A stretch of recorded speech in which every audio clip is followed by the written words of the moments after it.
ഒരു ഫോട്ടോ ഞാൻ കാണിച്ചു തരാം. അപ്പൊ ആ ഫോട്ടോ കാണുമ്പോൾ ഷീലാമ്മയ്ക്ക് മനസ്സിൽ തോന്നുന്ന കാര്യങ്ങളൊക്കെ പറയാം, എന്റെ കുറെ സംശയങ്ങൾ ഞാൻ ചോദിക്കാം. റെഡി? ഓക്കെ. യെസ്. അപ്പൊ ഒരു ഫോട്ടോ നമ്മൾ റെഡി ആക്കി വെച്ചിട്ട് നോക്കാം. ആ എത്തിപ്പോയി. ആരാണീ സുന്ദരി എന്നുള്ള അന്വേഷണത്തിൽ അയ്യോ എന്റെ ദൈവമേ, ഇത് തപ്പിപ്പിടിച്ചെടുത്തല്ലേ നിങ്ങള്. പാസം എന്ന പടത്തിന്റെ ഷൂട്ടിങ്ങിന് പോയി മേക്കപ്പ് ഇല്ലാതെ ഞാൻ ഇരിക്കുന്നു. ഇത് കഴിഞ്ഞ് പിന്നെയാണ് കൊണ്ടുപോയി എന്നെ മേക്കപ്പ് കഴി. ഓ അത് ശരി. പാസപ്പടത്തിൽ അഭിനയിക്കാൻ 13 വയസ്സിലുള്ള ഷീലാമ്മയുടെ ആ ഒരു മുഖമാണ് നമ്മൾ കണ്ടത്. പക്ഷെ എന്തോ അതായത് ഭയങ്കര രോമനത്തുള്ളൊരു മുഖം. ഇവിടത്തെ മറുക് അതെവിടെ പോയി? അതൊക്കെ ആ കാലത്ത് വെച്ചതായിരിക്കും തോന്നുന്നു. നല്ല പൊക്കമുണ്ട്, ഇത്രയും പൊക്കമുണ്ട്. പിന്നെ എല്ലാരും പറഞ്ഞ് ഭയങ്കര മെലിഞ്ഞിരിക്കുകയാണെന്ന് പറഞ്ഞിട്ട് എന്നെ ഒരു ഇഞ്ചക്ഷൻ എടുപ്പിച്ചു. ഇഞ്ചക്ഷൻ ഡെക്കോഡോറേബൈ എന്ന് പറഞ്ഞത് ഒരു ഇഞ്ചക്ഷൻ ഉണ്ട്, അത് ഇട്ടാൽ നല്ല വണ്ണം വരും എന്ന് പറഞ്ഞിട്ട് അങ്ങനെ ഞാൻ ഇഞ്ചക്ഷൻ എടുത്തു. വണ്ണം വെക്കാൻ വേണ്ടി രാവിലെ പഴങ്കഞ്ഞി അത് കഴിപ്പിക്കും. പിന്നെ മുട്ടയുടെ മഞ്ഞളെടുത്ത് അത് നെയ്യൊക്കെ ഇട്ട് അത് കഴിപ്പിക്കും. ഛർദി വരും. വണ്ണം വെക്കാൻ വേണ്ടി അന്നൊക്കെ ഹീറോയിൻസ് ഒക്കെ വണ്ണം വേണം.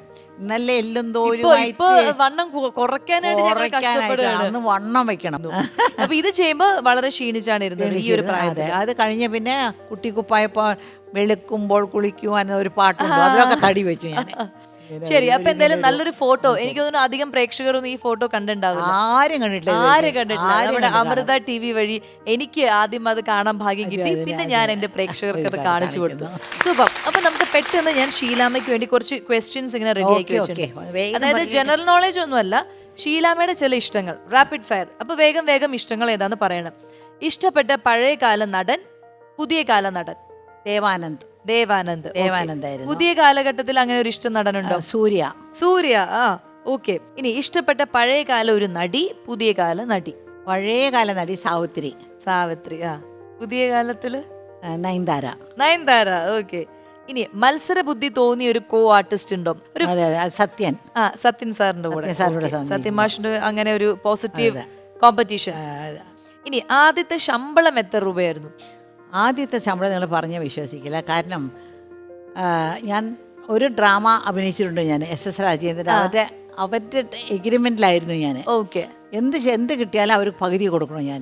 മനസ്സിലായി. അവരൊരു SS രാജേന്ദ്രൻ അങ്ങനെ ഒരു പകുതി അങ്ങനെ ആദ്യം പാസത്തിൽ എനിക്ക് കിട്ടിയത് 6000 രൂപയായിരുന്നു. 6000 രൂപ. നിങ്ങൾ വിചാരിച്ചു നോക്കാം, ഇന്നത്തെ 60,000 രൂപ മാതിരി. അന്നത്തെ 6000 രൂപ കിട്ടി. പക്ഷെ മലയാളത്തിന് വന്നപ്പോ അതിന് പകുതി പോലും കിട്ടിയില്ല. അത് മലയാളത്തിൽ കിട്ടി 3000 ഉണ്ടായിരുന്നു. ഹീറോയിൻ അല്ലേ പടത്തിൽ അഭിനയിക്കുന്നത്. അപ്പൊ ആ ആദ്യ ശമ്പളം കൊണ്ട് ഷീലാമ്മ എന്ത് ചെയ്തു? അയ്യോ, ഞാൻ ആദ്യം ശമ്പളം കിട്ടിയ ഉടനെ ഞാൻ അമ്മയോട് ഒരേ ഒരു കാര്യം ചോദിച്ചു. പാസത്തിലാണ് കിട്ടിയത്. അമ്മയോട് പറഞ്ഞു, എനിക്ക് ഒരേ ഒരു കാര്യം ചെയ്യണം. അമ്മ പറഞ്ഞു, എന്താ ചോദിച്ചു, എനിക്ക് ഒരു ബോട്ടിൽ ഗ്രേപ്പ് വാട്ടർ വേണമെന്ന് പറഞ്ഞു. ഗ്രേപ്പ് വാട്ടർ ഇല്ലേ? കാരണം ഞങ്ങൾ കുറേ പിള്ളേരുണ്ട്. അപ്പൊ അമ്മ വന്ന് എല്ലാവർക്കും ഈ ലാസ്റ്റ് കൊച്ചിന് ചുമയൊക്കെ വരുമ്പോൾ ഇത്തിരി വയറ്റ് തന്നെ വരുമ്പോൾ ഇച്ചിരി ഒരു സ്പൂൺ ഗ്രേപ്പ് വാട്ടർ കൊടുക്കും. ആ സ്പൂണ് ഞങ്ങളൊക്കെ എടുത്തെടുത്ത് നക്കി നോക്കും. അപ്പൊ ഞങ്ങളുടെ ജീവിതത്തിലെ ഏറ്റവും വലിയ അമൃതം അതാണ് ഗ്രേപ്പ് വാട്ടർ. അപ്പൊ ഞാൻ കിട്ടില്ലേ ഗ്രേപ്പ് വാട്ടർ വയറ്റ് വരുന്ന പിള്ളേര്. അപ്പൊ ഈ പ്രായത്തിലാണ് ഞാൻ ചോദിച്ച അമ്മയോട്, എനിക്ക് ഒരു ഗ്രേപ്പ് വാട്ടർ ബോട്ടിൽ മേടിച്ച് തരണമെന്ന്. അമ്മ ഇത്രയും വലിയ 6000 രൂപ കിട്ടിയില്ലേ, ഇത്രയും വലിയ ഗ്രേപ്പ് വാട്ടർ കൊടുത്തു. അതുകൊണ്ടല്ല, കഴിച്ചാലേ മന്ത് പിടിക്കും. കഴിച്ചപ്പോൾ ഇങ്ങനെ തലയൊക്കെ കറങ്ങി കാതിന്റെ പുറകെ പോയി നിന്ന് കഴിക്കാൻ. കാരണം മറ്റേ പിള്ളേരൊക്കെ ചോദിക്കും. കാൽ ഭാഗം കഴിച്ചപ്പോൾ തന്നെ എനിക്ക് പിന്നെ തല കറങ്ങാൻ തുടങ്ങി.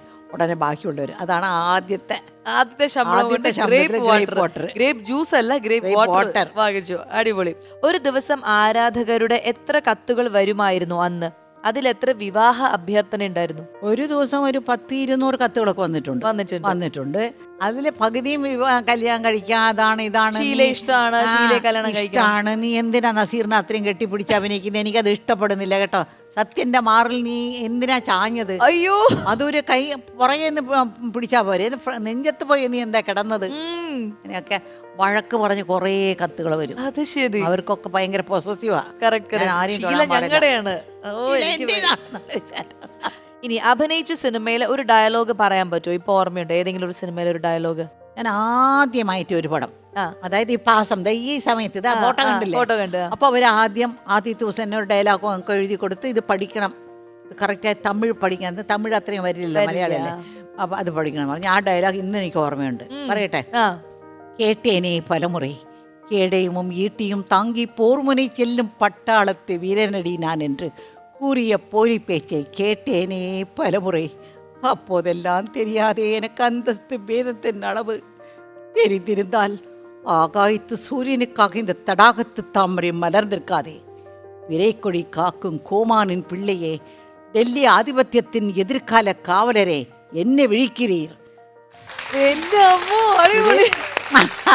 ഇത് അനാർക്കലി സലീമോട് പറയുന്ന ഡയലോഗാണ്. പക്ഷെ ഒരു ബന്ധമില്ലാതെ ഞാനൊരു ഗ്രാമത്തിൽ പെണ്ണായിട്ടാണ് ആ പടത്തിൽ അഭിനയിക്കുന്നത്. ഒരു ടിഫിൻ കാരേനും പിടിച്ചുകൊണ്ടൊക്കെ പോകുന്നത്. പക്ഷെ ഡയലോഗ് അവർ പറഞ്ഞത് ഇത് പഠിക്കാൻ, അതും ഇങ്ങനത്തെ ഒരു ഒരു ഒരു പ്രത്യേക ഒരു പോയട്രിക് ആയിട്ട് പറയണം അല്ലേ? ഗംഭീരം. ആ ഓർമ്മശക്തിക്ക് മുന്നിൽ നമ്മളിതാ കൈയടിച്ചിരിക്കുകയാണ്. അടിപൊളി. ഈ സോഷ്യൽ മീഡിയയിൽ അതായത് ഷീലാമ്മ ഭയങ്കര സ്ട്രിക്റ്റ് ആണ്, അല്ലെങ്കിൽ സംസാര രീതി ഭയങ്കര ഹാഷാണ്, ഇപ്പൊ ഈ പറഞ്ഞ പോലെ കാലുമേ കാലും കയറ്റിയിരിക്കുന്നതൊക്കെ തെറ്റാണ്, അങ്ങനെയൊക്കെ ഒരുപാട് ഇത് കേട്ടിട്ടുണ്ട്. ഞാൻ പറയട്ടെ, ഒരു പെണ്ണാവുമ്പോ ഇങ്ങനെ കാലിന്റെ കാലും ഇപ്പൊ ഞാൻ ഇത്ര മര്യാദയായിരിക്കുന്നു. അല്ലെങ്കിൽ ക്വീൻ എലിസബത്ത് ഒക്കെ ഇങ്ങനെ ഇരിക്കുള്ളവര്, ഇങ്ങനെ ഇരിക്കുള്ളൂ. ചില പെണ്ണുകളെ കണ്ടിട്ടുണ്ട്, ഇതാ ഇങ്ങനെ ഇരിക്കും കാല്, ഇതാ ഇതാ ഇങ്ങനെ എങ്ങനെ ഇരിക്കും. ആ എന്താണ് ഇങ്ങനെ ഇങ്ങനെ ഇരിക്കും, ഇതാ ഇരിപ്പാണ്. അതിനേക്കാൾ എത്ര നല്ലതാണ് കാല് മേലെ കാല് കെട്ടി. വേറൊരാളുടെ കാലിന്റെ മേലെയല്ലല്ലോ എന്റെ കാല് വെക്കുന്നത്, എന്റെ കാലിന്റെ മേലെയല്ലേ ഞാൻ കാല് ഒതുങ്ങിയിരിക്കും. മനസ്സിലായോ? വേറെ ഒരാളുടെ കാലിന്റെ മേലെയല്ല ഞാൻ കാല് വെക്കുന്നത്, എന്റെ കാലിന്റെ മേലെയാ ഞാൻ കാല് വെക്കുന്നത്. ഒരു ഒതുക്കം. ഒരു പെണ്ണുകളൊക്കെ ഈ കാലിന്റെ മേലെ കാല് വെക്കുന്നത് ഒരു വലിയൊരു കാര്യമായിട്ട് പറയാൻ പാടില്ല. അതൊരു മര്യാദ, ഒരു അതായത് ഒരു ഒതുങ്ങിയിരിക്കുന്ന പോലെ നമുക്ക് തന്നെ ഒരു ഇതുമായിരിക്കും. കണ്ടിട്ടുണ്ടോ ചില പെണ്ണുകൾ ഇങ്ങനെ ഇരിക്കും? അതെന്തായാലും എനിക്ക് ഇഷ്ടപ്പെട്ടു. അത് വളരെ നല്ലൊരു, അതായത് നമ്മൾ പല കാര്യങ്ങളും പറഞ്ഞ ചിലർക്ക് മനസ്സിലാവില്ല, ഇങ്ങനെ കാണിച്ചാലേ മനസ്സിലാവത്തുള്ളൂ. ഇതൊക്കെ ഞാൻ എത്ര പടത്തിൽ അഭിനയിച്ചിട്ട് കള്ളിച്ചെല്ലമേലൊക്കെ ഈ ഇരിപ്പല്ലേ ഇങ്ങനെയൊക്കെ അല്ലേ ഇരിക്കുന്നത്. തുപ്പി ഇങ്ങനെയൊക്കെ ചെയ്ത് അങ്ങനെ